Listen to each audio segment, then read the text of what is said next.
Ahoj, v tomto videu ti ukážem, ako získať späť svoj Roblox účet alebo ako ho obnoviť. Existujú dve možnosti. Ukážem ti najprv jednu a potom druhú, ak ti tá prvá nefunguje.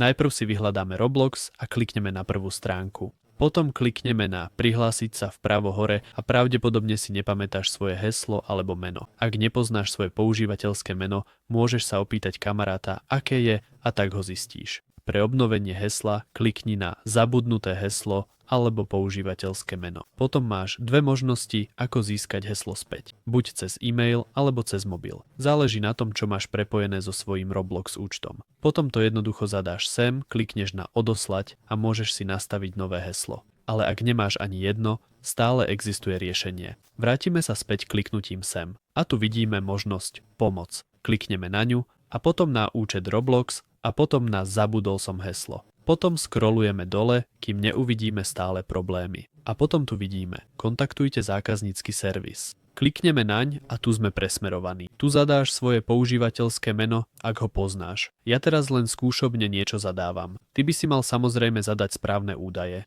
Dôležitá je e-mailová adresa, kde dostaneš potvrdenie od Robloxu a urobia sa ďalšie kroky. Tu musíš opísať svoj problém. Klikneme sem a potom si najskôr vyberiete zariadenie, napríklad PC a typ pomoci. Vidíme hore účet napadnutý alebo prihlásenie nemožné. Potom vyberieme zabudnuté heslo a napíšete text. Napíšete niečo ako Dobrý deň, zabudol som heslo a prosím o pomoc. A potom kliknete na ďalej. Teraz len skúšobne niečo napíšem. Po kliknutí na ďalej musíte vyriešiť hádanku. Klikneme na spustiť hádanku a mala by sa zobraziť táto správa. Dostanete odpoveď e-mailom, potom to pokračuje a dúfajme, že vám podpora pomôže. Ak vám toto video pomohlo, potešil by ma like a dovidenia.